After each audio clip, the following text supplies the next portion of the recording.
moye, a to piero ji a vere, piero moye, a piero we. That to piero so from say that, a to piero ji a vere, a cosia o. Moye, piero moye, what's up, bossa iko, moye, piero ji mo vere, mangoye mo, a piero ji mo vere, mangoye mo, piero we, baby, ha, ji a vere, piero moye, Piero moye, Piero dia vereba, la poche yo dia vere, so no do ne emble, mo bli amado let's apply, jamone chi bagnone, mo waja chi bagnone, ja, plebone na kanyopo, siabu chena. De kanwe kanyon de kode se pradi deya Piero moye Piero moye Piero moye Ogarwa oya wesa moye jibla o piyon boba derbono ma boye ble Piero we Piero moye mon ble condition Pierre mon de production assez au clan ya o ya lo mu lo ko je Pierre moye Pierre moye Erico na Pierre moye ah Charlico na Pierre moye a to Pierre moye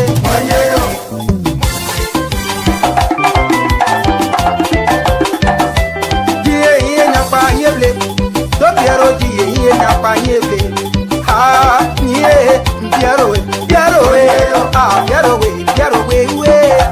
moye, Erico jato Piero mane bomu jato Piero Erico de bomu jato Piero miomo daka, yo jale ko ye nyobo pa, opa bla ye de nyani ye ble bra kite, dia o anade bro aja be atia. Nyoro abade ke abudi ye ono homono ne ka double ye so ba so mo so ble so danyo paseble asenyo na yeta esa ye dibo sanele e to piero jawe ke to piero point so we ke to piero iwa mo pa kaya no e ka sene la taya mo la osiane to piero je agba ire papa ko je o a to piero moye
Good evening, folks. I'm Central LIBERIA Public Radio. We want to thank you very much for joining us again this evening.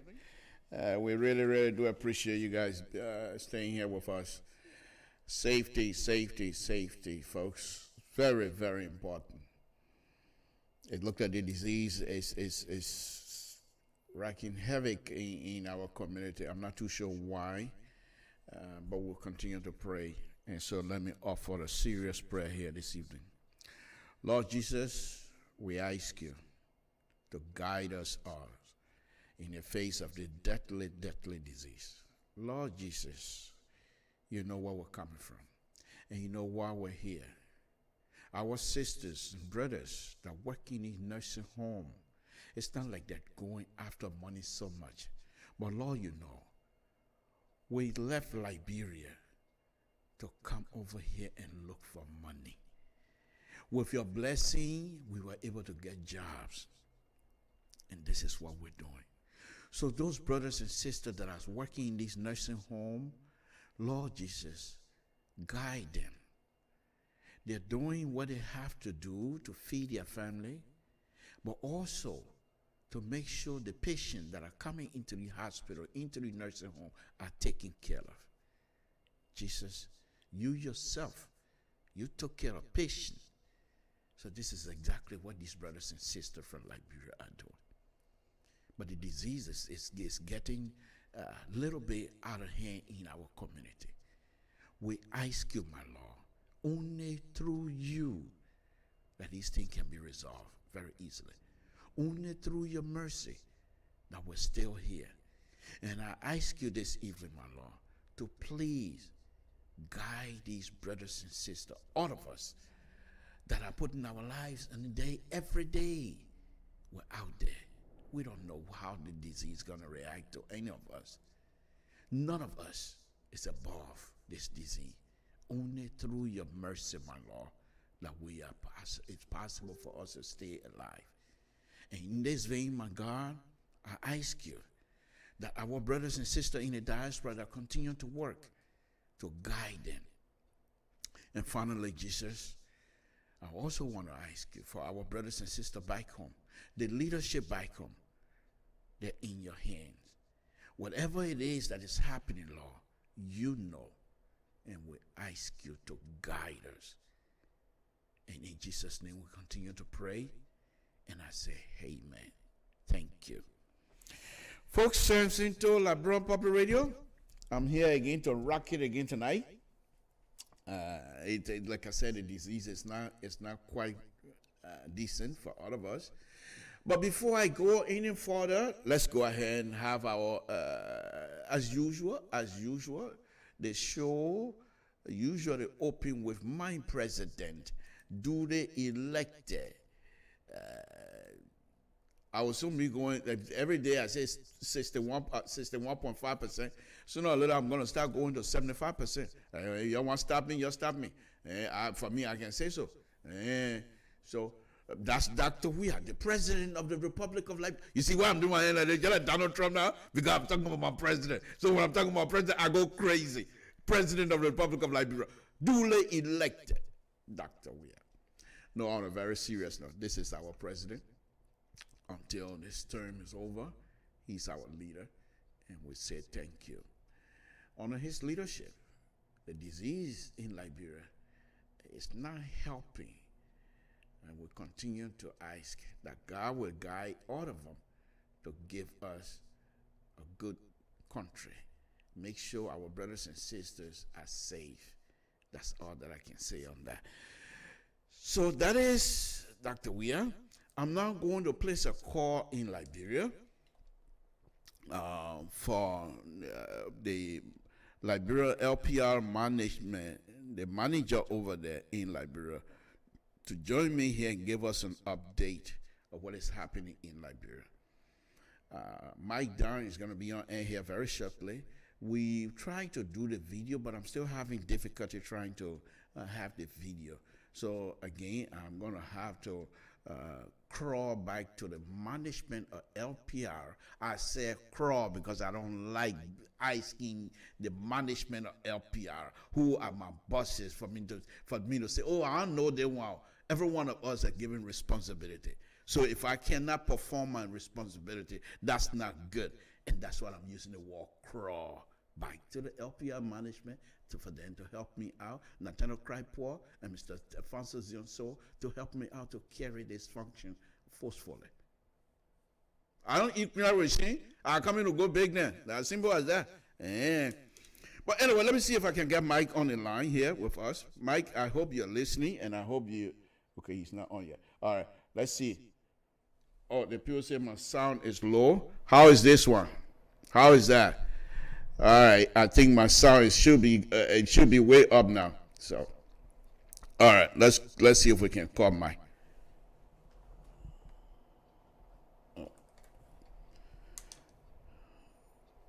Okay, okay, folks, bear with me.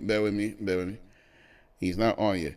Okay, Mike, let me call you back. Let me put this Samson told. That man from Total, I don't know when he will be able to get this thing the way it's supposed to be. Yeah, come in. When you gonna learn it in here? I'll try my best. Go sue me. Okay. All right, now we're connected. Let's see if we can call Mike again. Samson told LIBERIA Public Radio. Let's see. No, not that one. Okay, here we go. Folks, just bear with me.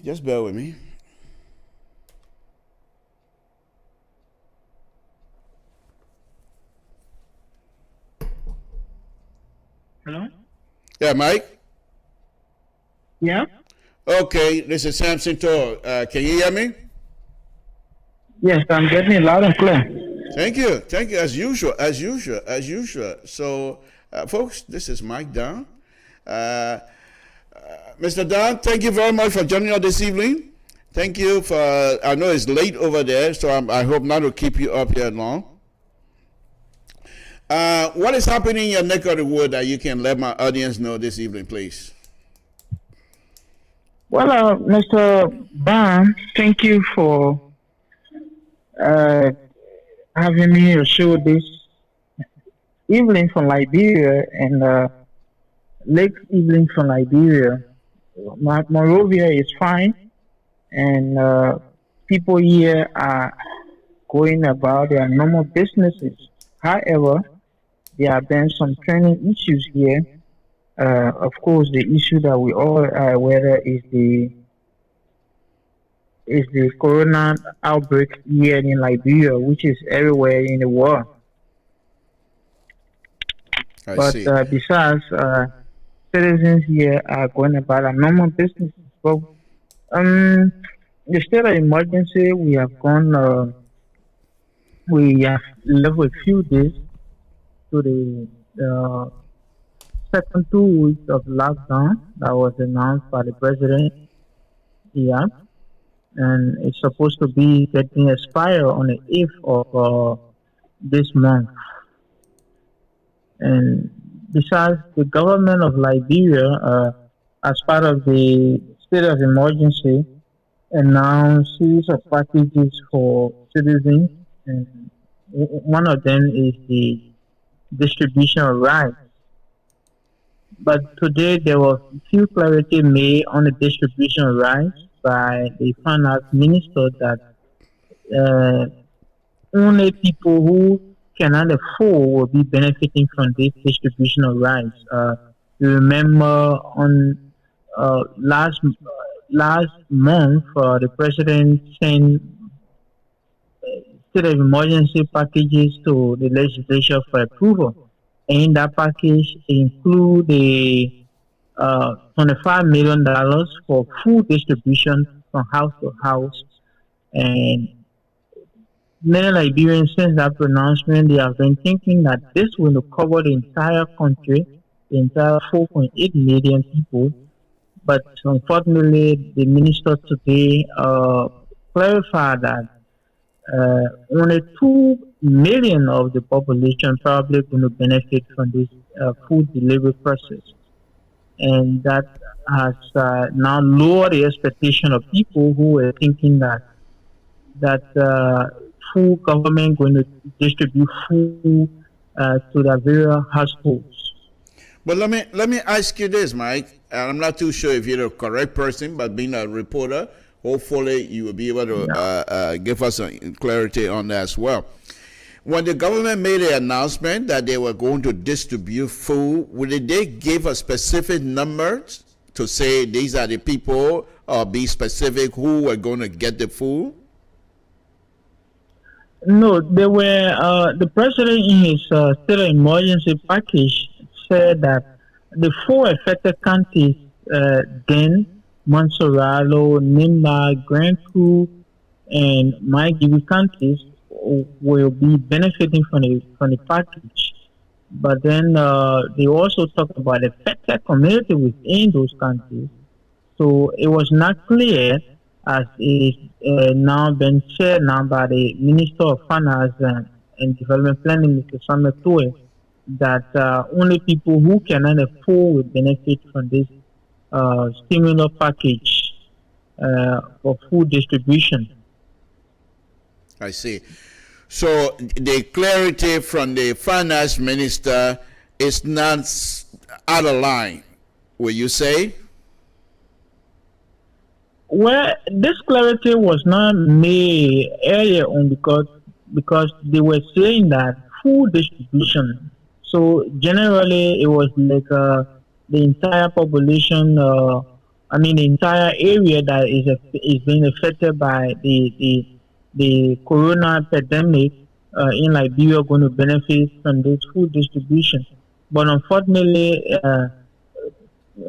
the minister said that people are going to look at those who are in need actually. Those are people who are going to be benefiting from the full package and not people who can afford. I see. Okay. Yeah. Yes, and another information, the National Elections Commission. Yes, that was going to be my next question. But go ahead. The suspension of the 2020 senatorial election, special senatorial election here in Liberia because of the corona pandemic that has killed about 20 people now in Liberia, according to health expert here, because we currently have 178 confirmed cases of COVID-19 in Liberia. So according to NEC, based on other restrictions put in place they cannot procure materials and train staff and so forth for the conduct of the election and the referendum. I see. So have they come up with a date to say when they're going to reschedule, when the rescheduled date going to be? Or they're leaving it up to the legislature to do the determination and come up with a date? Yes, that is anything that has to do with election in Liberia, according to Article 83, it has to do with the legislature. So the legislature has the prerogative to determine whether or not election can be postponed. So this is why the NDC is calling on the legislature to see to it that since this time it's not feasible for the conduct of the election and referendum, and they can suggest a feasible date or timeline for the conduct of the election. Remember, similar situation occurred in 2014 during the special senatorial election. Then brought the current president as senator, then Ambassador Weah. So that time the election was scheduled in October. Later on, the legislature went on to reschedule it in December of 2014. So this is the similar crisis that the country has again found itself in. I see. The CEO of Liberia Public Radio USA, Mr. So, Alfonso Zionso, is saying happy birthday to you here. So I just want you to know that we all say happy birthday. And then especially on your birthday, to get you out of there at that time and bring you on here. We really appreciate it. Thank you. But anyway, this is your job anyway. So are there any kinds of grumbling from those who are supposed to participate in the election? Any kind of comment or anything from any of those people right now?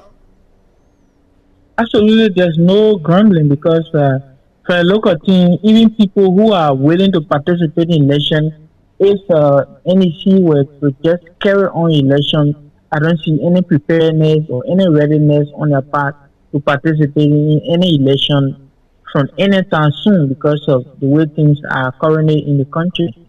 So what the NEC is proposing that the legislature should come up with a suitable date. Remember, the election should have been held. I mean, it's expected to be held on October 13 this year. I see. Well, thank you very much. Let's go to other subject matter here that we've been getting from Liberia, reading and what have you. What is the issue with the Yes, one big news is that the Central Bank of Liberia, the CBO, has concluded with Green Currency, who has been selected to print $4 billion Liberian dollars. Recently, the president sent communication to the legislature to print additional banknotes. So, following that, the central bank went to a vetting process, a bidding process, to see to it that a reputable currency printer is selected. So then they went to through the international competitive process, bidding process, and then they have selected Green Currency AB. Remember, Green Currency AB is the same company that the governor of Liberia a few months back indicted for corruption, which led to the incarceration of Mr. Robert Salif and others. I see. Okay, let me ask you another question here. The first one I want to talk about is the messaging from the government. Those of you that are in the press in Liberia, What do you make of the messaging process in Liberia with respect to the virus? Is the government message getting across, or are they giving a proper message that our people will be able to listen to and be helpful? In other words, those days when they're ready, they go on ERBC and speak different dialect and what have you. Is that what's happening right now in Liberia? Yes, messages, different kind of messages have been going on about COVID-19. But the problem here people have had with the government is the issue of testing. Many a time, most of the deaths that are occurred in the COVID-19 year so far, they haven't occurred from the treatment center. This is what people have problems with. But the messaging, yes, people are interpreting the COVID-19 prevention messages in different dialect, simple Liberian English, and so forth. So they are listening to it. And what is a problem is the those regulations that were put in place, the way in which the who's to implement it. Or actually, this has been one of the problems. Because, for example, when the John Security came out with a recommendation that journalists, media practitioners as a whole, nurses, and selected government ministries should use their official ID card during the lockdown or the curfew period. And then the Minister of Information, Deputy Minister of Information again, has come out to say that he is printing access passes for media. So there have been some level of conflicting information there. And the President even went on to say that it would not accept any or passes coming from the Ministry of Information, since indeed the John Security has said that journalists should use the ID card. So these are some of the conflicting parts of the surrounding the COVID-19, but it's not the real preventive messages. I see. Okay.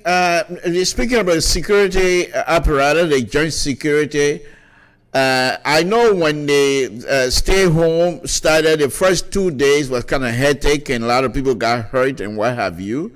What do you make of the security apparatus involvement into this whole stay home issue? Are they trying to enforce it correctly? Because quite recently we were reading about another article on about they exporting tear gas in people area of living, and people were in a yard and they're telling them to go in their house and all that kind of stuff. What are some of the things that you think Liberians are talking about with respect to the security apparatus? Basically, what I have been saying is the issue of force. The security has been using force really, because, for example, one of the incidents occurred in the Slippery community where a lady was severely wounded in the process. They were, according to the stay home order, is stay home. It is not still indoor. So we spoke with some residents there. They said that they were in front of their houses, but rather the AFL went there, telling them to go in. And while they were trying to explain it, they decided to beat on them and led to the injury of some of them. Again, just yesterday, I think tear gas was fired in one of the communities as part of enforcing the stay home order. And so the security apparatus have been accused of using excessive force. That's one concern about the stay home order. I see. Okay, I got a few more to go. But again, we want to thank you very much for taking your time in Monrovia this evening and joining us. Thank you very much. We appreciate it. Yes. Let me. Yes, Go ahead. Maybe this is why you want to ask me. One big news that I've been making some headways few days the indictment of Let me lawmakers from ask that Liberia here. question, Mr. Don. Let me Yeah. ask that question because I got my music, everything prepared here to do the dance on that one. So let me ask the question if you don't mind. Thank you very much. Let me ask you, what's going on with Honorable Kaluba? Yes. Today, Judge Roosevelt Willie handed down a non-guilty verdict for Representative Yaka Koloba on grounds that there were not sufficient evidence to convict him of aggravated assault and criminal facilitation. And remember, he and six others were indicted by the court in Monserrado County. And then a few weeks back, four of the five charges against him was dropped. They were dropped, and then subsequently today, the final charge uh, was dropped against him in the final verdict by Judge Roosevelt Willie. So Okay. that's it. And the Solicitor General Simon Serena Cephas have also said that he will take an appeal to the Supreme Court on grounds that the judge erred in some of the process. So there were some errors, according to him, that occurred, even by dropping four of the five charges against the representative district 10. It means that he was already giving some helping hands to the prosecution team. To the defense team. Thank you. Just hold on. Let me do my dance because they have dropped all of the charges against Honorable Kaluba. So let's get on with that show. Simpson to Mr. Journalist, just hold on to your journalist hat. Let me go ahead and go back to Totanya this evening and dance.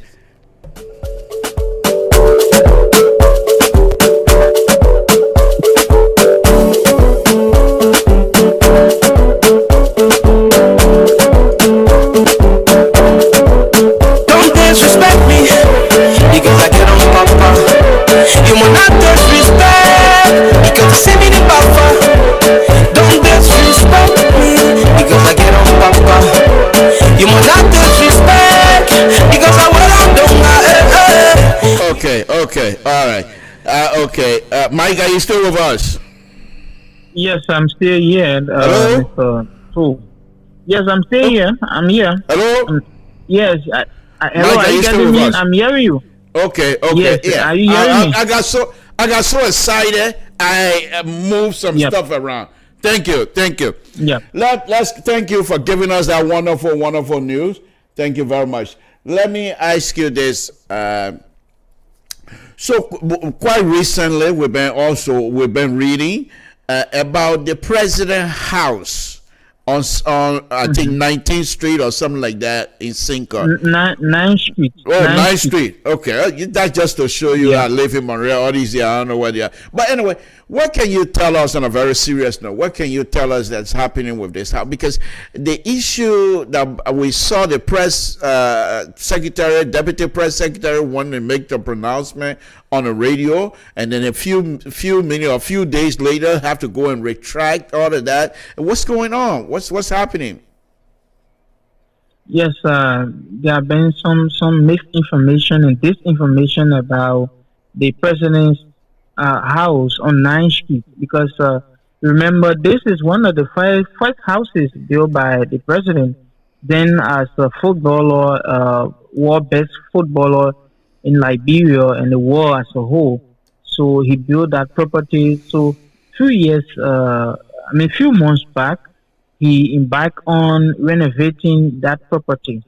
But then there have been some questions about the funding towards the renovation of that property.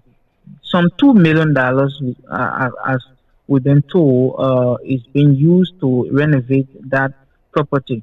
So there were a few questions that were, after this concern was raised, the deputy presidential press secretary went on to clarify that the property was not the property of the president, but rather his son, 20-year-old Timothy Weah. But after a few days, when the president appeared on one of the local stations here, he admitted that yes, the property is for him. Actually, it's not for his son. His son, Timothy Weah. So that again, Smith have to come on air to retry his statement later on that the property was for Timothy. So this is what has been happening, and people are still concerned as to who is telling the truth, whether it's the president or it is his postman, deputy spokesman. So this information has created so many comments on social media here, and also there have been some radio discussions about who is telling the truth, because in time past the president has been investing so hugely in infrastructures here, on his personal infrastructure here, building about 41 housing units along the Ravos International Airport Highway. And simultaneously, that property on 9th Street is also been renovated in the same period. So people have been raising concern that where is the president is getting those funding from to renovate huge properties or build huge properties at the same time. Yeah, but Mike, the fact that the asking question does not negate that the president owned those property. They can ask all they want. The president from the beginning, we know he owns the property, and so if he come out and say, no, this is my property, I think he's to be believed. That's my take on it, and I don't see why anybody would try to make a big deal out of it. The man owned the property from day one, and even if he was to give it to his son and decide to change his mind, that's understood. But for them to ask how you get the money and things like that, yes. The eyebrow that have been raised here, Mr. To, is that you remember, 41 housing units along the RIA have been built by the president, because these have never been denied by the president or either by his any of his spokespersons that the property along the RIA is not for him. Even he has visited the property more than once, where even some meetings, personal meetings. I remember one of the guys from Australia attended a meeting at one of his complex. I remember that. Yeah. So the concern has been, you remember, there was some money issue here when the president took office in 2018, when 16 billion Liberian dollars got missing, about 104 million US dollars we are talking about. In that same period, the president was carrying on huge renovation. At the same time, there were properties that were acquired. People have been saying that those properties belong to the president. So this is why eyebrow has been raised about the president renovation. It's not only about the 9th Street property, but simultaneous erection of properties. Remember, the Fokeklon Church also came in the same period, was built in the same period of time. Also, the studio by the president was built in the same period of time. And people have been saying that the president has, why is it that why now the president is carrying on so many construction of personal infrastructure? Because when he was senator. I understand that, which is just something you're quite reporting. That's been on the social media, everybody talking about it. So you're reporting, it's not something you're making up. This is something everybody's been talking about. But my take on this is, but first of all, let me ask you this. Is there not any other remedy Liberians had in order to find out whether the president is misusing their money or what have you? I understand the raising eyebrows and things, but I truly believe that if they want to find out as to whether the president is misusing fund and things, there's the means, there's the constitutional means of that. Is it not?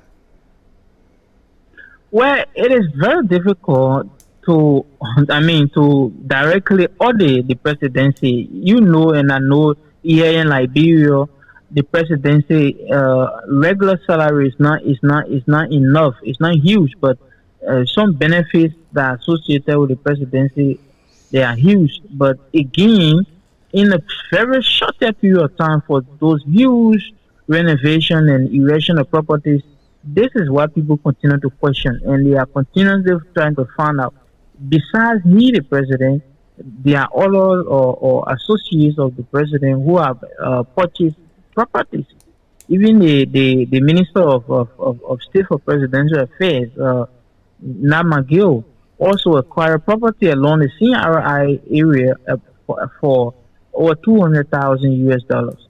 The Minister of Finance did the same, about 300,000 US dollar property. We saw that he has acquired along the same area in a very short period of time.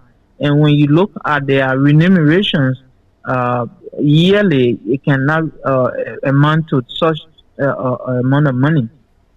I see.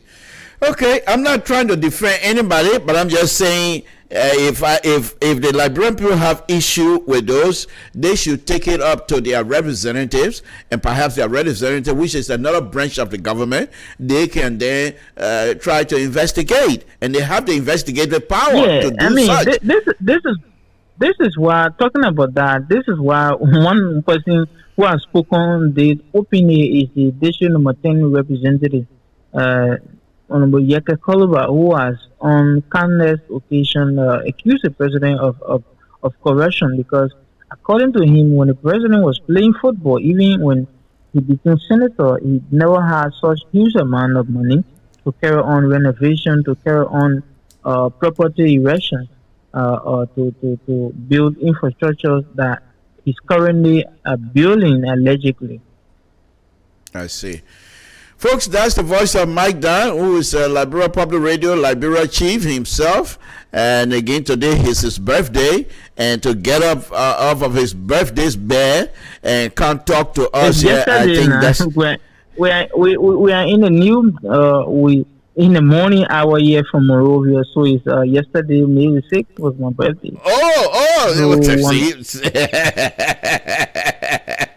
I'm sorry to put you to the next day and still, but anyway, for me it's still your birthday because we're still in the daytime here anyhow.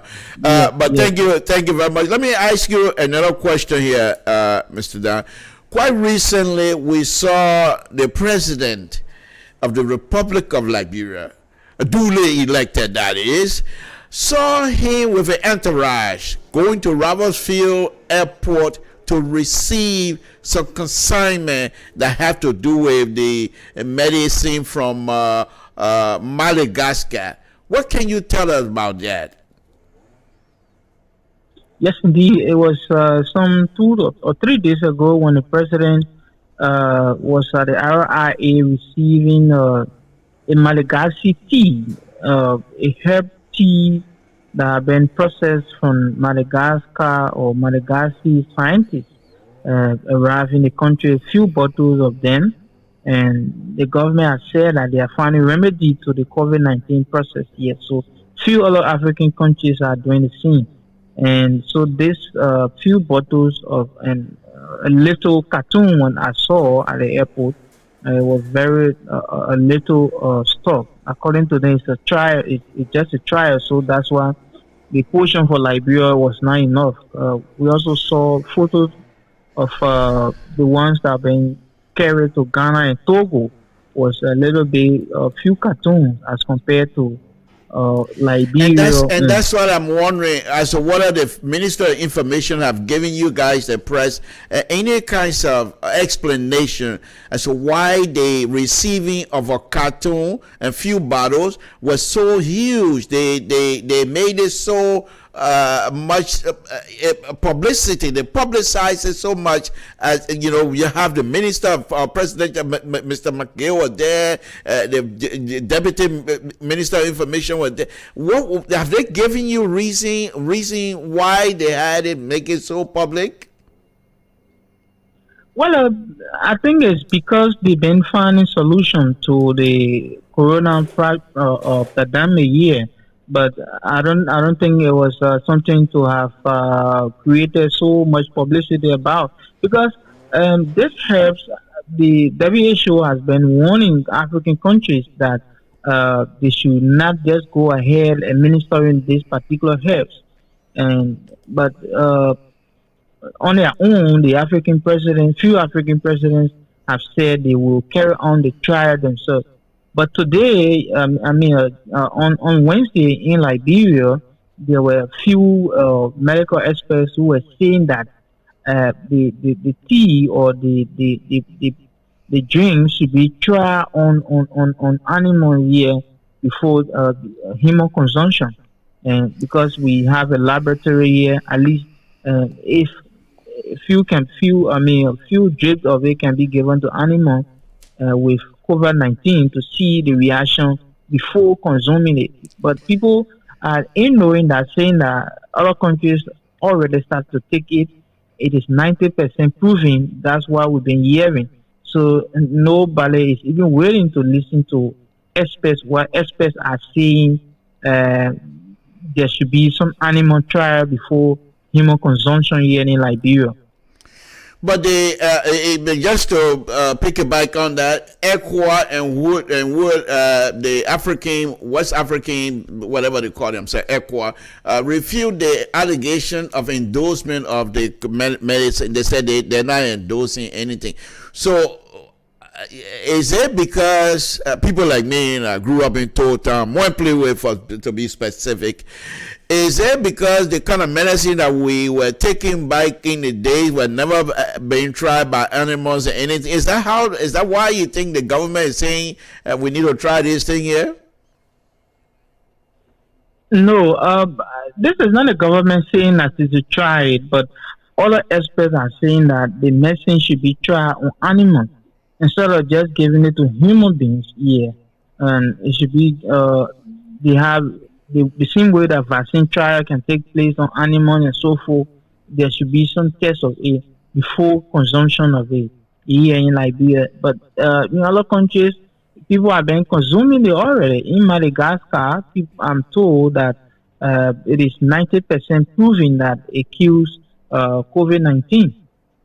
So, but many Liberians here have that saying that, for example, we've been taking before chloroquine and other and quinine and so forth was manufactured.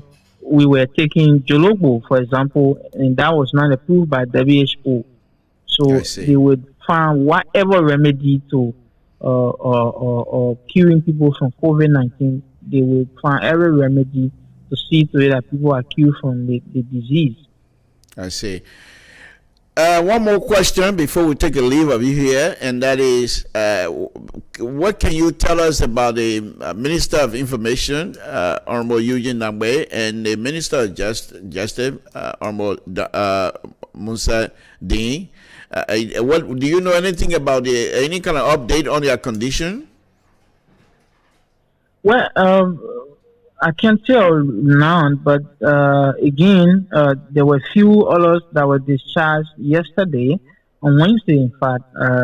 So now we have about 58 people who have recovered so far, and death toll on this have gone to 20. It still remains at 20. In fact, the confirmed cases stand at 178. But to people were discharged on Wednesday, it was not clear as to whether the minister is part of this. I mean, those officials are part of the numbers.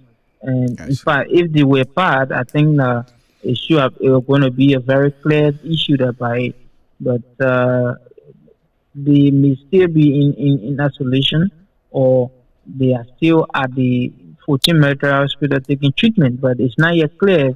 But according to Minister Nangbe, he is stable, his condition is stable, and also the Minister of Justice also have said that yes, he's good, he's coming well. I see. Well, last one. What's going on with the issue in Tapeta? What do you know about that as well? Where you have the people from Tapeta, the citizenry went to the quarantine center and forced their way to get the people out, the people who were being quarantined, to get them out. What can you tell us? What is the latest on that? Yes, we were told that quarantine center in Tapeta was broken to. Remember, a journalist Jeremiah Givlow was confirmed positive of the COVID-19 on the 20th of April, and then he was taken to Monrovia. So as such, all those that came in contact with close contact with him were the quarantine at the, including the staff at the Voice of Tabata radio station. So few days ago, we heard that the quarantine center there was broken into, but again, there have been no follow information. In the same number, citizens again were protesting that a school building located just outside of Ganta should not be used for quarantine center. Similar situation again was in Security, where the Security Comprehensive Health Center was supposed to be quarantine center, but again, citizens from there were protesting that that area should not be quarantine center. So there have been some rigmarole about where to have quarantine center, and citizens have been making their way, forcing things out of. I mean, people taking people out of the quarantine center. I see. Okay. Thank you, Yes, Mr. Dad. the Yes. final one. The final one before we go on Tuesday. There was a mining disaster at Yes. Thanks for bringing that a up. town I'm sorry I just wasn't able to located get to that. Yeah, go ahead. and few miles. There was a mining disaster that led to the death of two people in a town in Vancouver County, just a few miles away from the town of Tierney. So earlier on, there were information that 50, but based on our investigation, and we were told that actually it is two people. There were four illegal miners that went into the mine, and then the muscle on them, and people, two on critical list, and two got killed by the mob. I see. That's very sad. We'll pray for them as well, and hopefully their family will find some solace. The fact that they were here, they were just trying to do their best to make a living. Before we take leave of you, what is the standing right now with LPR under your leadership? Of course, that's also with the leadership of Mr. Francis. So what can you tell us about LPR and what is happening with LPR in Liberia right now? That would be Liberia Public Radio, that is. Liberia Public Radio is one of the, should I say, one of the earlier online stations here in Liberia, and though it was established there in the U.S., but again, since 2011, people have been following Liberia Public Radio here. The problem about it was the issue of having its official office here. And that was thanks to the guys here, and also you, the board members that fought hard. We have had our own office the board here. member fought hard. One board member, he fought hard. Liberia Public Radio has office here located in Pingsville, behind Zone 5 police station, and we are also contemplating on establishing a studio in Banga, where our Central Liberia Bureau Chief is based, Belton Tano. We have few correspondents in few other cities and counties here in Liberia. So Liberia Public Radio website is updated 24/7. Our viewership has gone up to 6,000 per week. From 2,000, we were just doing some calculation, some revision. It has gone almost 6,000 per week, and we were a few months back. We were in about 2,000 per week, but we have gone we've almost hitting 6,000 per week on our website. Also on our Facebook page, and I know that Liberia Public Radio is one of the trusted news sources that people can. We're not just institution that just rush to break news. Remember, there are others who are doing that. For example, let me just give you an example on the issue about the mining disaster yesterday. Few other sites that were not me, they came out to say that yes, 50% got killed.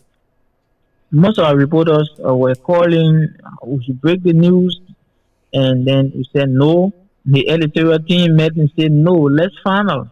And just later on, we get to know that it was just two people that got killed, and then there were four people, four persons actually into the mine. So you see how things are. So for Liberia Public Radio, yeah, we don't just want to be a ordinary Facebook live institution.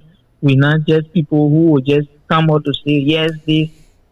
We are very credible. Liberia Public Radio, like people who have been making business with, I mean, interacting with us here, the team in Liberia and the team in US know how things are. We are promising to be one of the credible sources of information, entertainment, education in Liberia and in the US. So this is our plan, and we are hoping that in the nearer future to have our own FM station here. Though we've been having some partnership with other FM stations where programs like yours were previously broadcast on local FM station here, but we lost that partnership due to some other issues. But we are hoping again to have that kind of a partnership with few other community radio stations. So that's the assessment we've been on here. We are also been knocking the doors of our business people to see how best that, though we are non-commercial, we are not a commercial institution. Our article incorporation, both in the US and in Liberia here, we are not a commercial institution, but we are calling on people to have some sponsorship to enable our reporters. For example, the issue of data in Liberia as we speak now is very huge. It's very expensive to do online program and so forth. It takes a huge data and so forth. So that this is where we are currently. We are striving, knocking the doors of supporters. And again, what we have decided not to do is to give ourselves to politicians who may want to help, but at the end to blow their whistle. And establishing institutions that have a future, we think the CEO and the entire management team, including the board, has thought that going that way will not be the right way. So this is why gradually, on a gradual note, we are there, and not like all of us who will just come out today, then tomorrow you don't see them. So gradually we are there, and we want to say thank you to all of our listeners, our few supporters, our reporters in Liberia here, and contributors. We have currently we stand at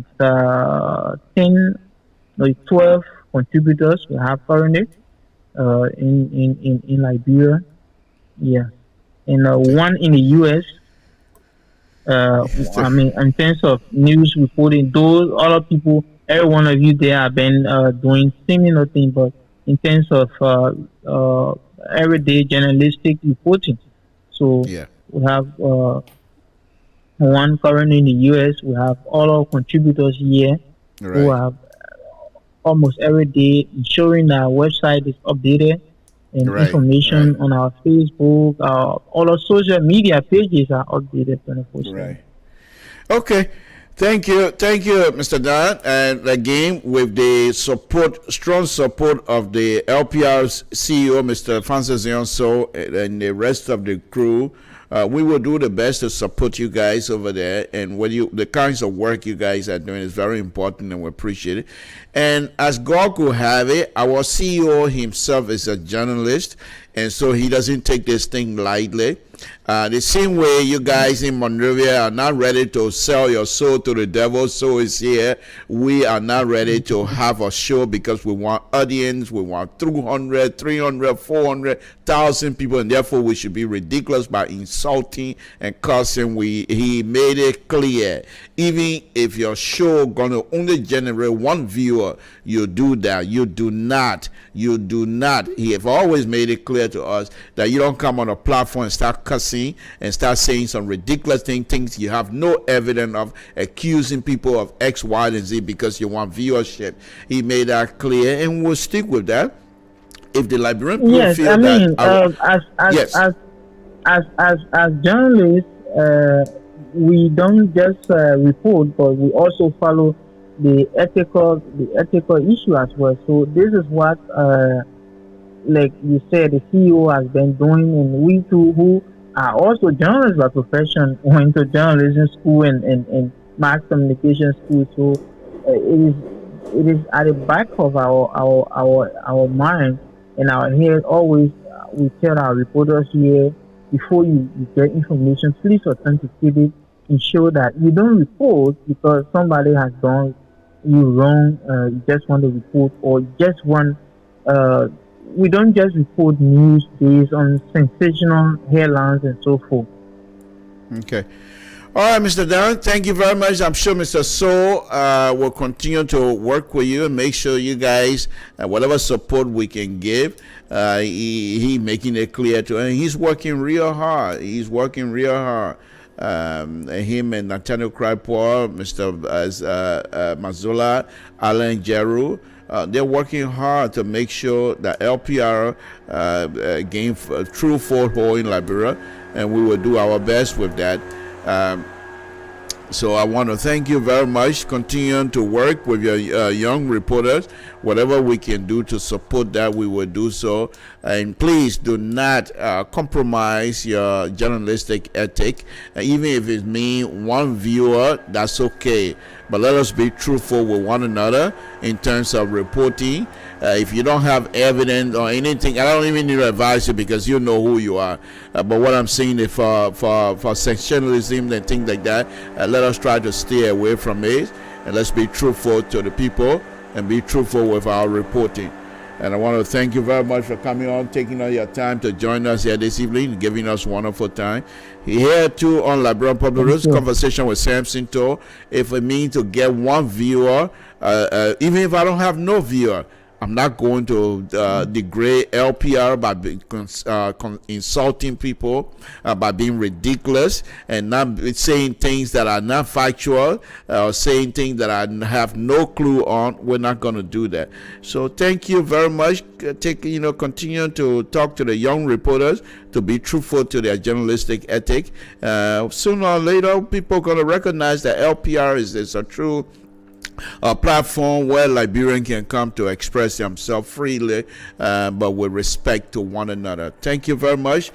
Before we take you, is there anything else you want to express here before we let you go? Well, I want to say thank you, and I'm blessed God to have celebrated my birthday yesterday, and we just want to call on our listeners and our supporters that we still here. We will continue to do what we can do. This is all geared towards making our country to be a better place, actually. So thank you to all. Thank you, Mike. We appreciate it. Folks, that's the voice of Mr. Mike Dan, who is LPR chief over there in Liberia. And we really appreciate things that he has done and continue to do with his young reporter. Whatever we have to do, we will do. Under the leadership, Mr. So, we will do what we have to do to support them. Thank you, Mike. Thank you very much, and say good night to you. Thank you, Mike. Okay. Folks, Samson Toh, Liberian Public Radio. This is what we do here on Liberian Public Radio. We bring you news. Sometimes we bring you information like this, live from Liberia. And these young people are doing their best. And now you tell me, with this young man reporting like this, taking time, his birthday, taking time to come and give us information, why would I want to come out here to try to degrade, insulting people just because I want viewer? Then how am I supposed to be respecting his work?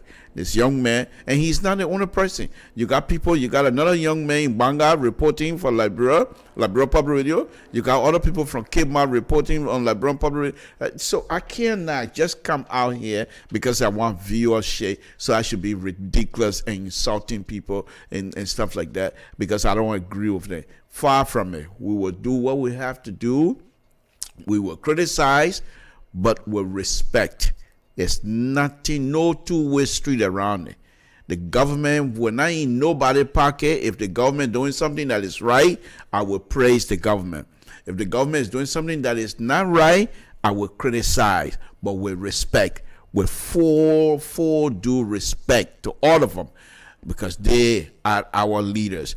Dr. Weir was duly elected. I'm not going to come out here to say, oh, the man doing this if I have no proof. For example, we were talking about the housing issue here. You heard the reporter talking about what he knows and what is happening in Liberia. I have no control over that. So this is what we do. Sam Sinto, let's get on with my show, folks. Welcome.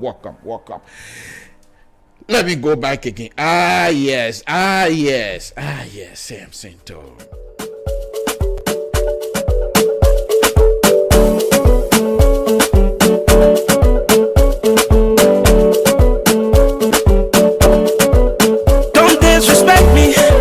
Because I get on papa. You will not disrespect because you see me the papa. Okay, all right. Okay, folks, Sam Sinto, LIBERIA Public Radio. Let's get it going here. All right. Earlier you heard Mike, Mr. Don was talking about the message, and he seemed to suggest that the Liberian people are fathering the message, and the president and the people are giving message. But for me, I think the message need to do more than that. It need to do more than that. If you watch some of the going in Liberia, for example, the police attacking the group, throwing tear gas in Slipway, Johnson Street area. Why? Does this thing require the government to be that much brutal against the citizen? I said no. The government needs to provide more information. And according to Mike, they say they're doing that. So maybe from Sacramento to Monrovia, it's too long of a distance that I'm not following that. But according to Mike, they're doing that, and we appreciate it. But they need to do more. Okay. Now let me show you. I'll play one video here tonight. And this video I will always play. This is the video of the Painesville mayor going to tell us what a virus is. Now listen to this. Now from this kinds of message, it doesn't give me any confidence at all. So let's listen to her. The coronavirus is nothing to be ashamed of.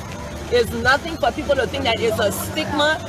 All this virus is a very, very bad, what we call in Liberia, fresh cold.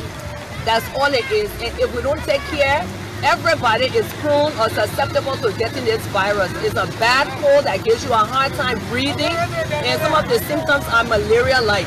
All need to spread this awareness. That's all it is, a very bad fresh cold. The coronavirus is nothing to be ashamed of. It's nothing for people to think that it's a stigma. All this virus is a very, very bad, what we call in Liberia, fresh cold. That's all it is. Fresh cold in Liberia, folks. Now, with that kinds of message, the confidence that I have for these people telling our people exactly what is happening, I'm not too sure. And then again, for me, I keep saying the people are not giving us information that's going to be helpful. But according to Mike, who is in Monrovia, he's saying that the government is doing the best. So I hope that's it is the case. If it is, then let's praise the government, because we need for the government to continue to pass a message on. And I say thank you to Dr. Weah and his people. Now, I'm not going to be here long tonight. I'll be taking a leave from you here in but less than 5 minutes. So I'm not going to be here that long tonight. I want to thank Mike Dunn, that is, for giving us information. What we don't do here on LIBERIA Public Radio is to go around, according to the CEO, we're not going to go around, how do you call it? Go for me. Yeah, we need money sometimes. And the CEO will speak to that when the time comes. We're not in this business to do wolf crying. Every 5 minutes, go for me. No, that's not what we do. According to the CEO, when we get to that point where we will come to our brothers and sisters for help, we will let you know. But whatever little thing that we can do for ourselves, for LPR, that does not require us going to public asking X, Y, and Z, we will do so. Those of you that are in the public, if you feel that LPR, whatever LPR is doing that is helpful to you, whatever information we're giving you that is helpful, and you think we need to do these things to stay on air, bringing reporter from back home. You heard a young man also saying that, to get data on your phone, these are very difficult things, even though we're not coming to you. But if you feel that LPR is useful to you, and whatever information that we're giving you is useful, is helpful, you can call this LPR station, me station, and Mr. Soul will be able to take your call, and whatever contribution you can give, that will be fine. What I'm saying here is that we're not going to be running out here every 5 minutes. Oh, go fund me. No, whatever we have to do by ourselves, we will do so. But if you feel that the information we're providing you, and these are useful things, and this platform is something that perhaps educative, this platform does not come, we don't come out here and start cussing people and things like that. So if you think this is the platform that perhaps is useful to the community, we're going to need help. So whatever you can do, you can call Mr. So and ask him how you can help. I'm sure Mr. So will be willing to do so. So I just want to put that out there before I take leave of you. Folks, I don't have much tonight to talk about except to bring the guy from Monterey to talk to us. Mike, thank you very much. It's been a wonderful, wonderful, wonderful afternoon. Take good care of yourself. Oh, Jesus Christ. I forgot. I thought I had my headphone. It's on my head. These things you get used to, then I wanted to bring the headphone out of my head. I ain't got no headphone. Oh, Samson too. The puppet follow his sir. Of course. Where you spend. Anyway, folks, it's a wonderful, wonderful thing to have you watching us, and we say thank you very much for coming on our platform. We don't have much tonight. Mr. George, if you want to give me give me a call here, and let's hear what you have to say. Just one or two comment. Mr. George, Amos George, that is. If you have one or two comment, we'll appreciate it. If not, we'll take leave of you, folks. Let's wait for Mr. George. While we're waiting for Mr. George, let's do this.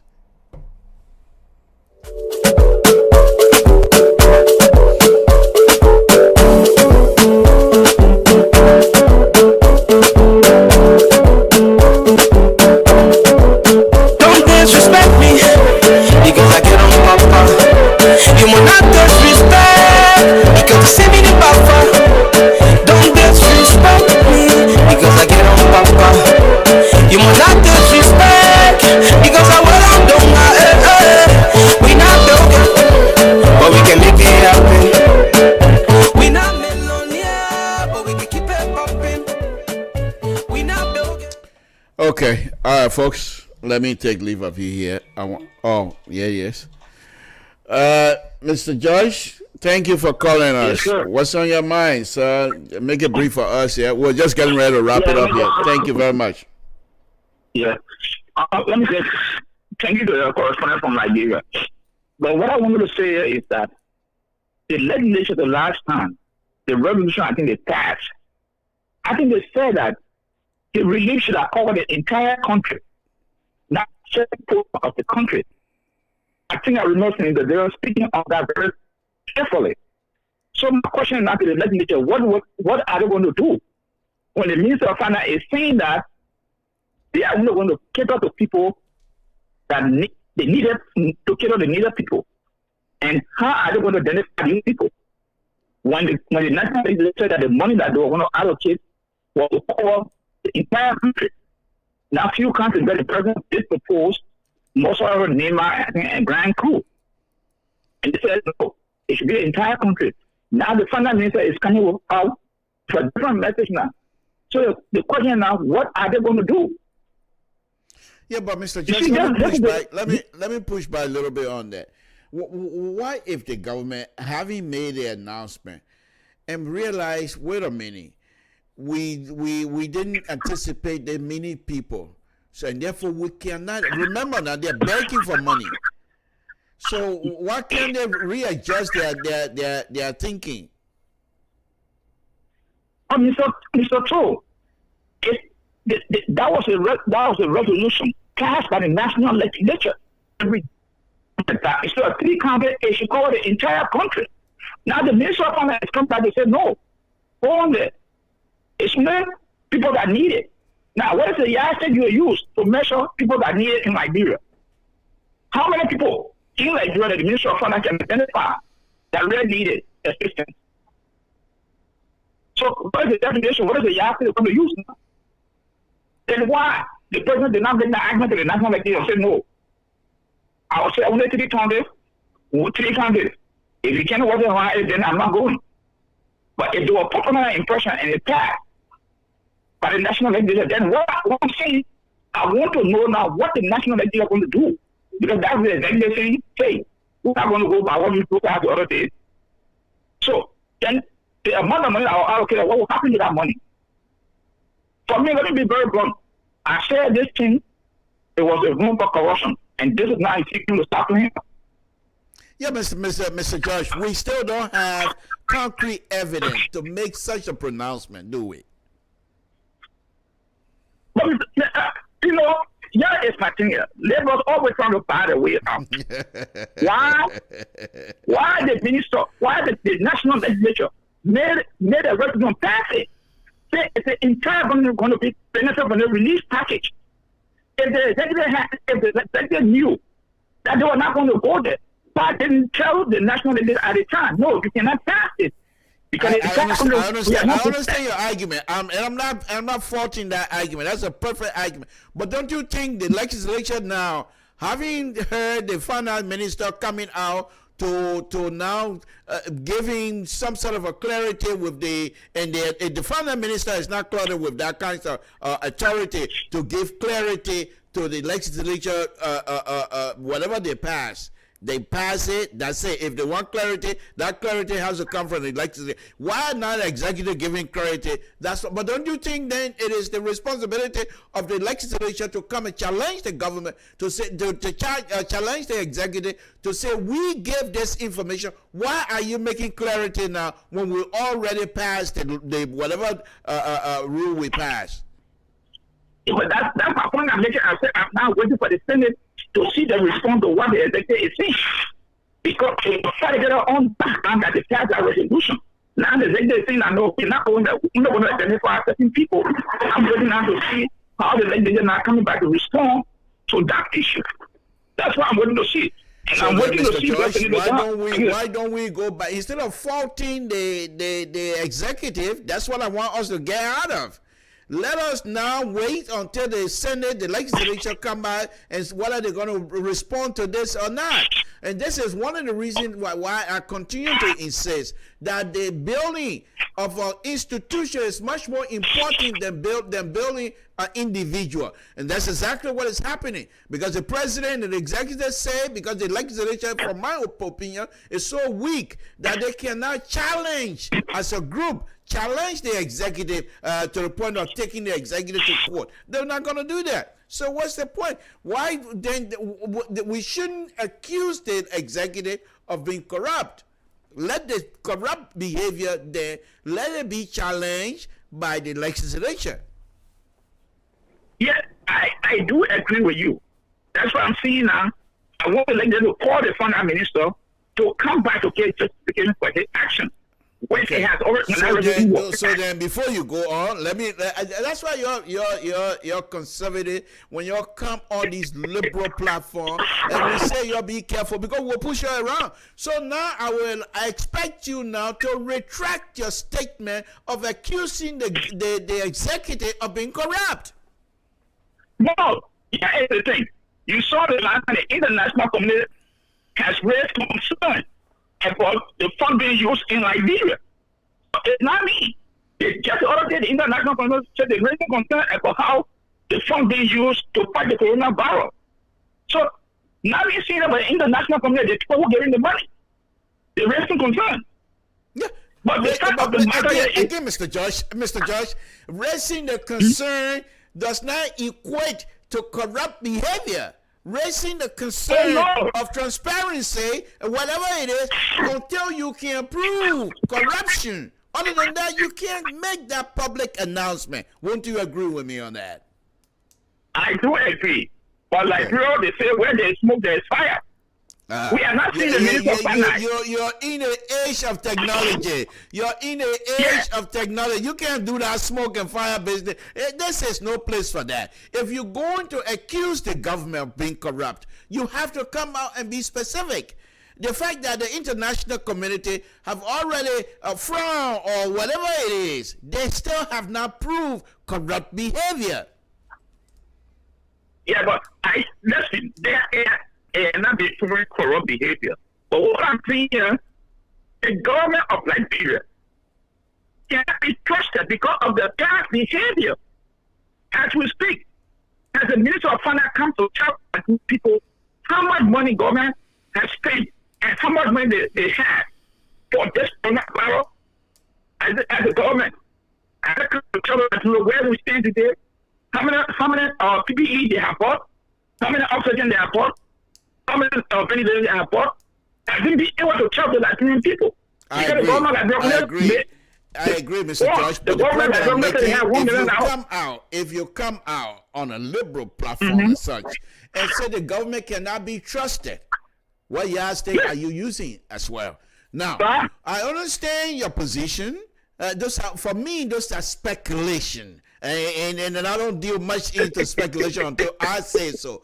But however, the point that I'm making here, Mr. George, on a very serious note, if we're going to fault the government on certain issue, okay, let us don't go and say the government have not done X, Y, and Z. Therefore, what happened in the past, perhaps it was something in the past. Let the government now show themselves again that they are incapable of doing a certain thing. All of the accusations that have been going on the social media, nobody have shown me a specific proof to say this is the receipt, these are the papers, these are the paper trail that these people have done X, Y, and Z. Everything else is speculation and whatever. Well, Mr. Tool, let me say this to you. You saw 25 billion I got missing, 15 billion I got missing. When the pro report came up, the pro report spoke about irregularities in the report that the government needed to go. The government has refused to turn over certain documents. But what they have, this is what they have to present to the Liberian people. Samuel Twelve said he took 25 million to West Point and you put on the chief. Never produced receipt. They said they gave money changers 5,000 on Cherry Street. They turned it to 250,000. They did not produce. That was in the pro report. Now, if that is not a title of corruption, then how do you call Mr. Josh? Let me push back on that. The pro report, everything is stated yes, but the pro report have never conclusively come out to say money was missing. They asked hold on. Their report, in the report, they question these people's ability to be transparent. That I gave you. But there was never mentioned in the report that money was missing.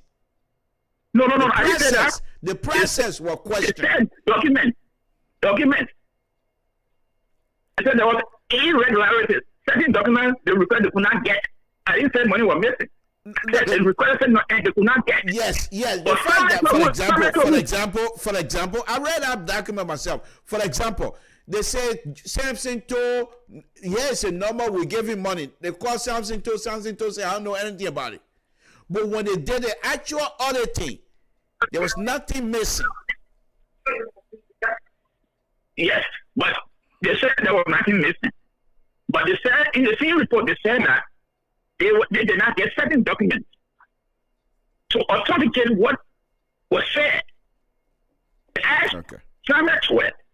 In the same report, said he gave 5,000 to the chief 250,000 on terrorist to the money changer. When the treasurer received was 5,000. Samuel Sweat said he took 25,000 to West Point and New Town. He did not produce that receipt. That is the Minister of Information, the Minister of Finance saying that it's on tape and you know it. So if the Minister of Finance is saying that, one more again cannot say to say that there was not foul play. All right. Okay. Or there had not been foul play. But let me go back to the issue.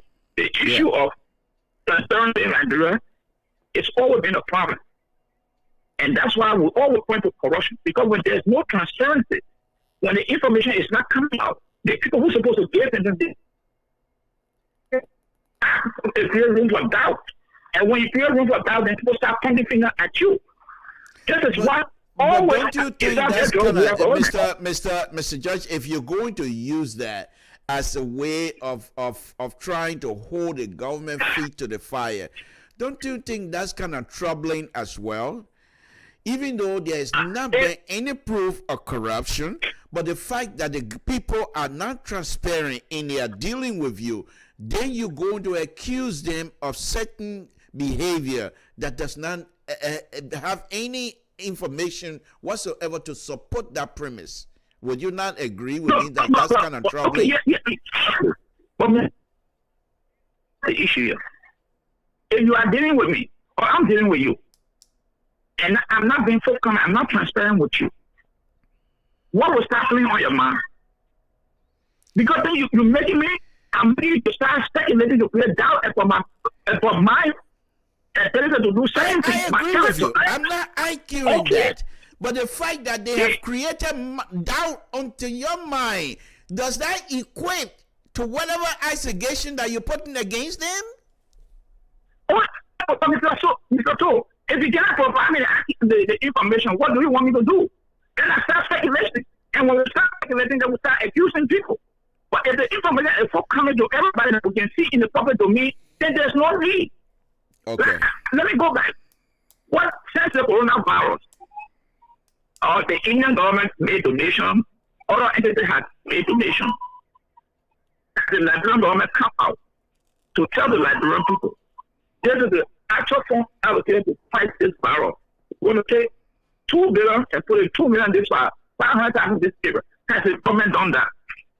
No. Nobody knows how the government is operating. The public has not been informed. The public is not updated. I agree. They're lacking information. They're lacking. I agree with you.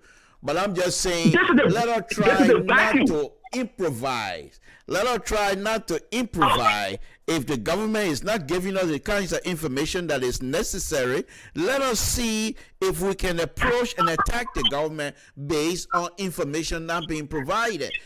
Instead, we improvise by filling in the gap, which sometimes the gap is not quite factual. No, Mr. Toya, okay. How many times have you not called or talked to Smith to come against some person on certain issues? Has he done that? No. So many times. They have refused. Yes. So many times they have refused. And when you do so, what happens? When you do so, then Roma will come to fill the vacuum that you are left open. If the government is transparent, someone will not be accusing the government. But because the government is not transparent, that's why we're all pointing out the government of being corrupt. Okay. If you provide the information, we cannot go beyond that. I can't fight that because I do agree with you that the government is lacking in providing information, which then allow people the conservatives among you, such as you, to provide the information on behalf of the government. And I'm saying, as a liberal, that is very little bit concerned to have a conservative to fill in the gap. That's not the right thing. To have the conservative giving them the power to fill in the gap for you is not a good thing at all, because conservative, when you give them the opportunity to fill in the gap, forget it. They will run with it. So I do agree with you, but I'm just saying, as a liberal, I feel a little bit uncomfortable to have the gap being filled in. But go ahead, make your point, so I'll close it up. Yeah. So this is the whole issue. If the government wants to be transparent, some will be willing to see what they're putting out there, and will look at it. Where there's question needed, will ask them. Where there's clarity needed, will ask them for it. But if there's nothing there, then of course they are not given the weapon to use against them. Now look at the latest information. Let me just close on this. Smith is the press secretary to the president, the Republic of Liberia. He goes on the air at his own will. He makes an pronouncement. So my question, I was asking people, so are you foreseeing, because as press secretary, deputy press secretary or press secretary to the president, if there's any issue in the street or in the public to discuss it, they might have an in-house discussion with the president and the chief radio boss. So my question, are people saying that the Smith to be unilateral key on to make that pronouncement about President we have probably been given to his son? These are the things we talk about. But on that one, you guys, y'all don't got nothing to hang your hat on, though. Y'all got nothing to hang your hat on, because the president and Smith to be agreed that the statement was made was in error. Now, who are we to say the statement is not in error? So y'all ain't got nothing to hang your. The president came out, he said it's in error. Smith to be said it's in error. So why would you not believe the president and Smith to be by their clarification? I think you guys are backing on the wrong trio. You see, liberals, you go on back there. This man is the deputy press secretary. When he speaks for the office of the president. And if that was an error, then I think Mr. Smith should resign, because this is not his first time. Well, now you're speaking. If you're thinking about Smith to be credibility, yes, that I agree with. As a journalist, if he's found himself not being credible anymore, because that's going to affect his ability to function. Now you can ask for his resignation, but to say we don't believe, then I think that's something. Thank God the liver is still with me on this time. Thank God. Because Smith the last time he told the Liberian that the first person was presenting Liberia. When they said no, it came back. So then that means Smith has a credibility issue. And since he has a credibility issue, then that means he cannot work in the office of the president. So I would tell Smith to leave, to resign over and just leave. Because he cannot be there to embarrass the office of the president. Let me push back on that as well. Mr. Smith is serving at the will and pleasure of the president.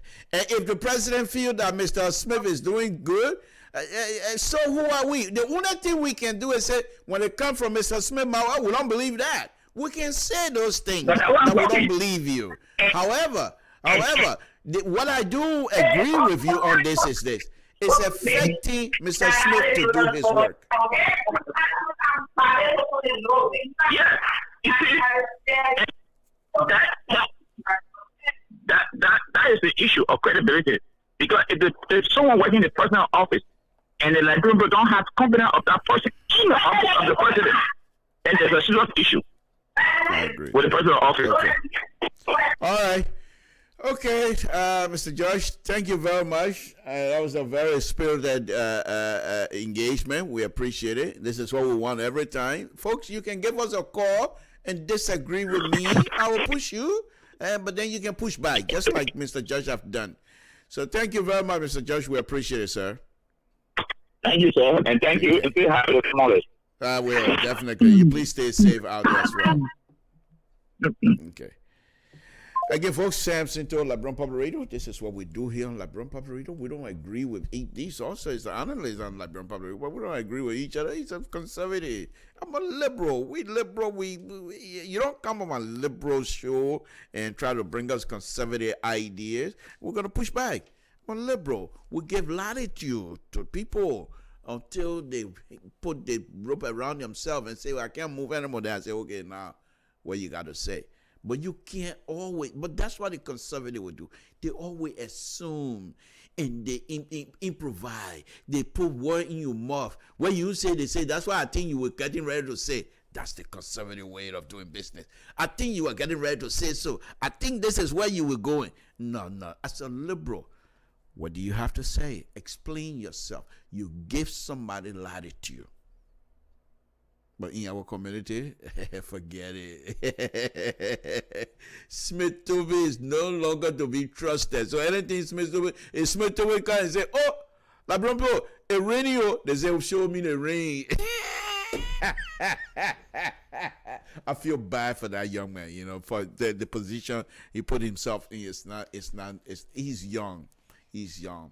So I will feel that let us look at his work, the entire work of Smith Tobey, and judge him from that perspective, not just from the stuff yesterday or day before yesterday. I will hope that we do that. And that's what we liberal do. We looked at your work at its entirety, not just of one simple stuff and say you blew it, that's it. No. Second chance is what the liberal is about. That's me, Samson Tour, the liberal progressive. Look who that is. But don't let a liberal business fool you. I will challenge you if you mind. Folks, it's been a wonderful.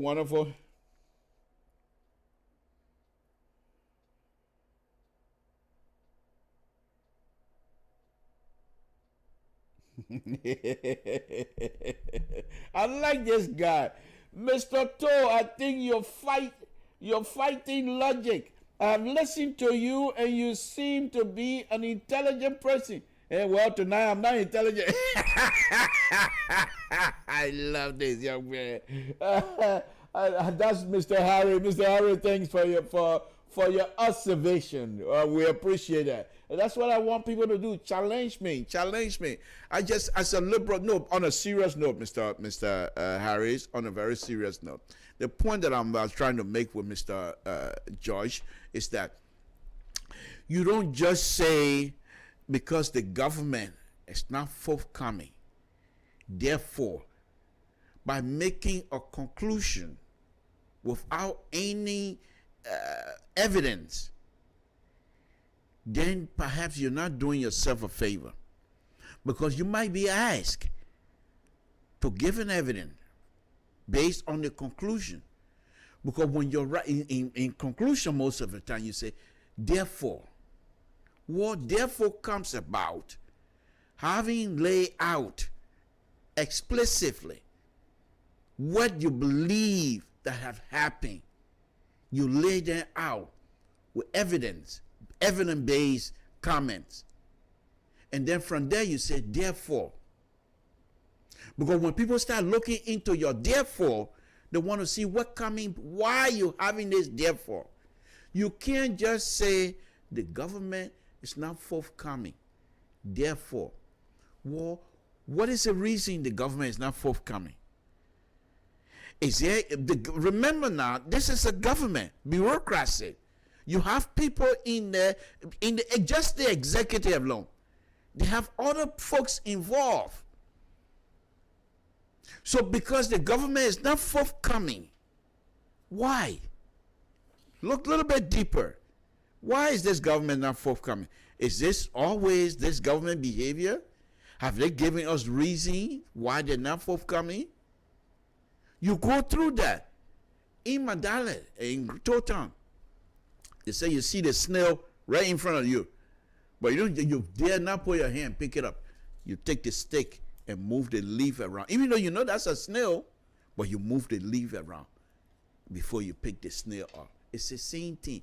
Before you give or therefore to build up an ironclad case against anybody, before you do the therefore, you make sure that whole thing is exposed.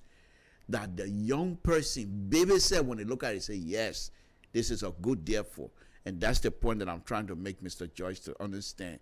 That you cannot just say the government is not forthcoming, therefore the government is corrupt. It does not equate. Go look back into simple. I'm not a psych major, but I took one psych class and they kicked my butt. I know that for sure. But that's not the point. You can't just equate because of this, therefore. Okay, and I'll prove it to you here come Friday. I got my logic book over there that I'm looking at it, and I'll bring it up and bring that the kinds of logic conclusion, the kind of conclusion based on speculation. They have a name for it, and I'll bring that up. So, Mr. Harris, thank you for your observation. I really appreciate it. That's the kind of challenge I want people to challenge me on that. Okay, so folks, I'm not here speaking for the government, please. Far from it. But I want us to be fair to one another. Because when you come up on these kind of platforms and make pronouncement to say the government is corrupt, there are other brothers and sisters that are listening.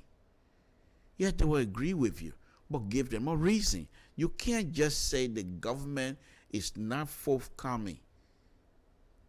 What happened? Let me push this back a little bit before I take leave of you here this evening. Samson told LIBERIA Public. Let's look at this. And I'm being ridiculous. That's fine. What if the government is not forthcoming because of security reason? What if the government is not forthcoming to you? However, your representative have been given the information, and they're supposed to disseminate that information to their constituents. You're not looking at that one. You want the government only because they're not coming to you to say this is what happened. You have three branches of government. You have the executive, you have the legislature, you have the judicial, and each one of the government branches have their own function. They cannot overlap.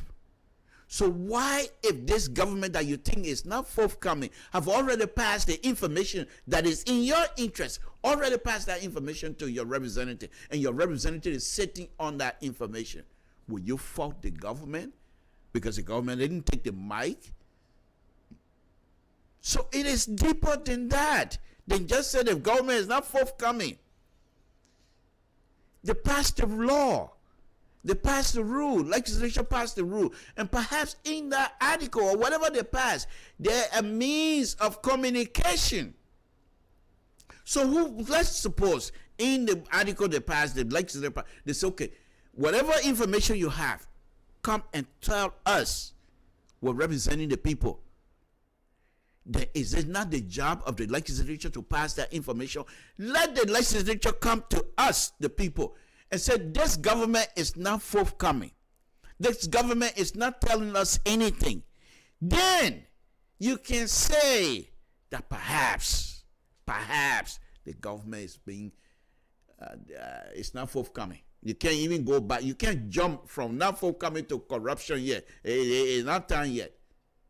It's not time yet. Okay? So am I making sense, folks? And I'm not here to defend anybody, please. But am I making sense? If not, please say so.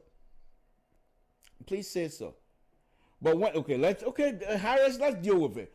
Harris saying here, but when you tell people you are operating under a democracy, isn't it part of the process to be open? Yes, I agree with you. I agree with you, Mr. Harris. I agree with you. However, openness to the people have stages, I would say. Now, let's give an example again. Mr. Harris, you're really keeping me on here. I was going to go and be eating my wife Coke, and then she got cross for me. You know, I was supposed to go eat a cross with my, how do you call it, red oil. But now you keep red oil, craw, and whatever. But you're keeping me here now, my man. Okay, I'll do it anyway. But the point that I'm making here, Mr. Harris, is this. Because you have democracy, does not mean that everything about the government is open. You cannot operate a government like that. You must have some secrecy. Agree, Mr. Harris? Okay. So, what I'm suggesting to you is that because the government has to operate with some understanding that there will be some secrecy, and therefore, you see what I'm therefore going on? Perhaps they're going to tie this thing around some secrecy. Let the representatives, those who pass the law, to say, Mr. Executive, we're asking you to do X, Y, and Z with the coronavirus. We're giving you the legal power to do X, Y, and Z. In this package that they're giving the executive, there must be a room in there, some explanation how the executive should come back to them because they're representing us. In this package, the legislation can say, instead of coming to us, go directly to the people and talk to them. If that's the case, and the government is not coming to the people when it's already been specified, then you can say the government is not forthcoming, my people. But you don't know whether the legislature gave the government that right to talk to you direct. Because you be between the executive and the people, you have the people representative. Now, don't come back and tell me the people representative is weak. That's not the executive problem. You find people, as a people that electing during the election, you find somebody who is not weak. That's not the executive problem because the people you elected are weak. That's not their fault. The Constitution clearly spelled out the people's responsibility. So if the person who's supposed to be representing you is weak and the executive, obviously we all know that. There's no question. The executive is taking advantage of that. That's not the executive problem. If the people that were elected, you put in the attacking brown bag to do stuff they know they're not supposed, that's not the executive problem. Of course, the executive is promulgating that because it's in their interest. I fault the executive as well. But my point here, Mr. Harry, is this. In democracy, you have to have openness. I agree. But in our democracy, where you have three branches of government, the openness can only go so far. If, let me say this again, the legislature said, Mr. Executive, because what the executive did, they went to the legislature, said, we want to do this, but we want you to give us the power because the Constitution states they have to give them the power. In giving that power, the legislature should also explain to the government, the executive, how this power should be utilized. How the information that is coming from the utilization of this power, how that information should come back to them or directed to the people. Because we, the people, must have a clear understanding what this power they're giving the executive is all about. So if the government is not coming to you, the people, the executive is not coming to you, the people, to explain how and when they're utilizing their power, it's not their fault unless it's clearly stated within that power. The legislature said, don't come back to us. However you use this power, whatever result you get, go directly to the people. If that's specified, if that's spelled out in this power, and the government or the legislature, the executive is not doing that, then you say the executive is not forthcoming. Therefore, but you don't know all of those things. Yet still you say the government, the executive is not forthcoming, and therefore they're corrupt. You see how you're jumping from one building without even thinking that you have parachute, you want to jump straight. And then when you fall down there, you say, why you fall down? Because they go in line. Okay? Harry, anything else? Oh, okay. Oh, yeah, okay, yes, another one here. The African Democrats say where there are some issue within the government that should be considered as secret. I don't understand this one, Mr. Zulu. I don't understand the one. The African Democracy, he said, where there are some issue within government that should be considered secret. I don't understand that one, so I can't respond to that. But Mr. Harris, do you got my point, my brother? Okay. So again, let us don't just take this openness and apply it to every situation. And let me say this again. They're also elected, and they have to be open to these people, to explain to the people what is happening. However, in situation that require the explanation to pass on to the legislature, who then will pass the information on to the people, they can't jump over that. Okay? Now that does not negate, or that does not negate the responsibility of the executive to periodically inform the people in general, not specific issues. And let me give you an example. The government, the executive, has been giving order to deal with this disease. They've decided they're going to ask for emergency power, state of emergency. The state of emergency, periodically, the legislation must be updated on how far this state of emergency is gone and what are some of the things they have done to achieve what the state of emergency is about or trying to achieve. Now, the state of emergency, how do the implementation of that? They don't have to come back to the legislature to say, oh, we want this other street to be closed today and tomorrow. That type of information, that's general, going straight to the people. And this is the kinds of information that I've been calling about for the government, the executive, to explain to the people how these things would need to be implemented. Because they don't have to come back to the legislature and say, okay, we're going to implement it this way, we're going to do it. Unless the implementation process is faulty, that the legislature feel this process is faulty, they will call the executive to come explain to them why they think it's faulty. And even if it is faulty, the executive can defend whatever process they have. And if the defending process, if it is satisfactory to the legislature, they will say, fine, okay. Thank you for the clarification. This is how democracy works. And this is why we keep saying you have to build institutions. Because when you build an individual, this is exactly what we have now. The individual then will come out and manipulate the system. Just take, for example, quite recently, there was a big issue here with Dallas dealing with the money issue. Because people have believed in the past what have happened. And it's easy for us as a people to put one and two together and say, this is it.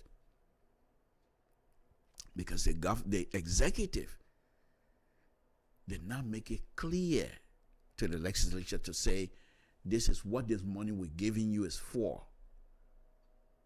I believe Mr. Dillon and his people, most of them were assuming that this is what the money was for. And that's what explanation they explained. Mr. Dillon to explain what not going down well with many people. Okay? If you have the executive, the legislature, and the judiciary, if each of those institutions really put themselves in a position, not necessarily fighting each other, but they must be recognized as a partner. Harry, you get me going here, my man. You get me going. I'm telling you, I was gonna leave out of here and go eat my cross and go sleep and get ready for work tomorrow. But then you get me going. But the point here is, the three branches must be recognized as equal partner in carrying out the process of governing the Republic of Liberia. It's just like twins, folks. You guys have seen twins, 3, 4. The strong body, the strong person and within that twins always dominate. There's no question asked. It's the same thing here. If that institution decide to be weak, will be weak. There's nothing you can do about it. And if the legislature decide to challenge the president all throughout,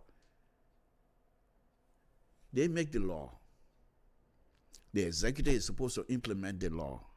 The legislature the judiciary is supposed to interpret the law. Okay?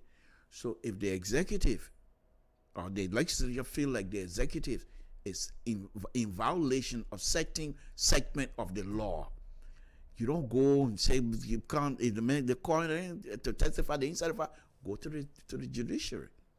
They're just an independent body as the legislature and the executive. But the system we have in Liberia, and it's not with Dr. Weah, it's been going on for a long time. It started with one-party system. You got nobody to challenge you. And then the people stay in power for 20 some more years. No structure, nothing. To make it worse, we have a war. And when we came out of the war, those that were asked to lead, they were supposed to be like a new founding father. But instead, they decided to follow the money. And no structure, Madam Sally didn't put in no structure as far as I'm concerned. No structure.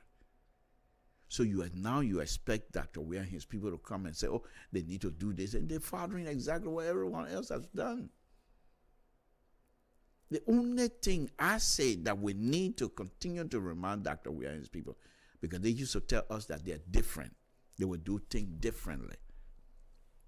And this is where we have to ask them, where is the thing you will do different now, my man?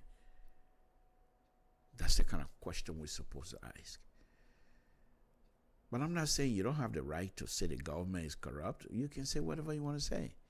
But when you come to this liberal platform and you use the words, throwing that word around like that, then I'm going to push back. And I'm not pushing back because I want to defend the government. But I'm pushing back because the institution need to be built. And in the interest of building the institution, I will push back. And me pushing back doesn't mean that I'm right, though. I will put forth my argument. And my argument most likely might be okay. But sometimes might be faulty. And somebody like Harold pointed out, say, Mr. Toe, you're going too far. Let's go a little bit there. Then they come back. This is what I want. Okay? So, Mr. Toe, what is the function of the executive branch of the government is to turn the day-to-day activities of the country, and if we cannot, okay, Joyce still arguing his point. Okay, the Holy Ghost fire is here. Thank you, Chief. Okay, everyone is calling for. All right.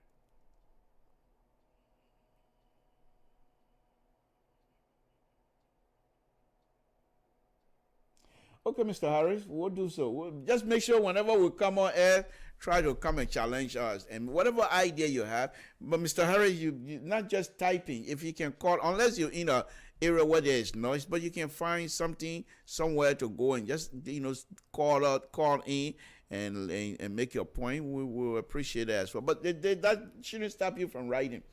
Folks, Samson told LIBERIA Public Radio, I want to thank all of you again this evening. This is a platform where we come to engage each other. We're not here to degrade each other. Far from it. We don't do that. It's getting hot out there. The government people who love the government, they one side. People who don't love the government, they one side. And everybody just talking, passing each other. In all of the platforms that I've been visiting, the people that are talking here and there, none of them coming out to say, here is the fix. Everybody, they want got problem. No, you got problem, you got a problem. No, I got a problem, they got a problem. No, they got a problem, you got a problem. Where's the fix? Even if you say there's a problem means something is not right. Something is not going right. But what is the fix? How do you fix it? And this is where this LIBERIA Public Radio platform comes in. From time to time, we'll point out the fixes, and that's like it's right, but at least we're suggesting fixes. We're not just bringing criticism, but we're suggesting fixes. Samson told LIBERIA Public Radio, I want to thank you guys and say thank you very much. We appreciate it. It's been a wonderful, wonderful, wonderful evening. Again, let's continue to pray for one another. The disease out there is not total specific. This disease is everywhere. Please pray for one another and take care of yourself. When you come from work, wash your hands. Especially if you have some old people in the house with you. You go through the garage or whatever way you come in the house, you take all those uniforms, put them in the washer right away. Even if you didn't get washer, put them in the tub and put water on there, put soap on there. If you don't have another uniform, hang it up, wash them right away, hang it up. By the time you're ready to go to work the next day, they will be ready. Wash your hands. Wash your hands thoroughly. The soap, according to the report, what we're hearing, soap and water will wash that thing away from your hands. And if you go out to do shopping, wear your mask, wear your gloves. Don't just touch anything. And when you come back from shopping, wash your hands. Wash your hands. If you can wash your hands 10, 15 times a day, do so. You get to a door. Don't just grab the doorknob, or especially the door that can be open inward and outward. Use your elbow, push the door. And just keep your hands as much as possible. Keep them to yourself. If you're going to open a door with a hinge like this, use your elbow to press down and push. Don't use your physical hand if you don't have gloves on. Because the reason I'm saying this, most of the time, it's just human nature. You want to touch your face, you want to touch your eyes, you want to touch your nose, and you want to stay away from that kind of stuff. Even if you can take the bottom of your shirt, which a lot of people don't advise that, but you take that and wrap it around the doorknob and open it. You get home, if you can wash the shirt, you do so. The disease, when they get to you, it doesn't matter whether you get insurance or you don't get insurance. As soon as you find within your body that your body is not the way it's supposed to be, you know your own body. As soon as you start feeling cold, start feeling different, go to the hospital. Explain your symptom. If they don't have it, they will tell you, man, you gotta go take some medicine, You go take it. And still you come back, go back to the hospital and start speaking heavy Liberian English to them. They will take you in, they will test you. And once they test you, you know who you are. If you know you're sick, they will take care of you. Don't wait until it get past time. Then you say you want to go to the hospital, going through ambulance. Then it's very dangerous. A lot of us in our community now, if I leave from here right now, the first thing, my wife, you know what she put on the fire? And I say, good for you, I say for me. Lamb, she cut the lamb. She cut ginger, cut them up pieces. She cut bitter cola, cut them up pieces. All kind of nyama thing. You know what I'm talking about. But she boiled them, the water. I'm drinking the water. And here's the thing about sickness business. If your mind think you're good, you're good. If your mind think you're sick, So all of these things, believe in your God that brought you here. The God that brought you here will not let you down. Pray. Because the disease is not total specific. The disease go with poor people alone. It can catch anybody. Wash your hands. Wash your hands. And when you're washing your hands, just like Dr. Sanja Gupta was saying the other day, you wash your hand like this, and you go between your finger, but a lot of soap. Wash your hands, and you start, happy birthday. Call my name. Don't just call your own name. Call my name. Happy birthday to something to. Call my name. Happy birthday to something to. Happy birthday, dear something to. Happy birthday to you. Happy birthday, dear something to. You see what I'm doing? I'm washing my hand. And then you just rinse. When you finish, don't just close the pump. Get a towel or whatever you're going to wipe your hand with. Use that same napkin to close the pump, especially public places. Please, this disease is dangerous. I'm washing my hand every day, and I keep praying myself. Let me let it go. We'll say thank you very much. It's been a wonderful, wonderful, wonderful evening. Please tune in tomorrow for Mr. Social. Mr. Don, Mike Don, we want to thank you again for taking time to join us this evening, giving our people some information, up-to-date information. Thank you very much, folks. It's been a wonderful, wonderful evening. We'll say good night to all of you. Good night.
Dumo wana, pare waki dumo wana, mo ye bo pare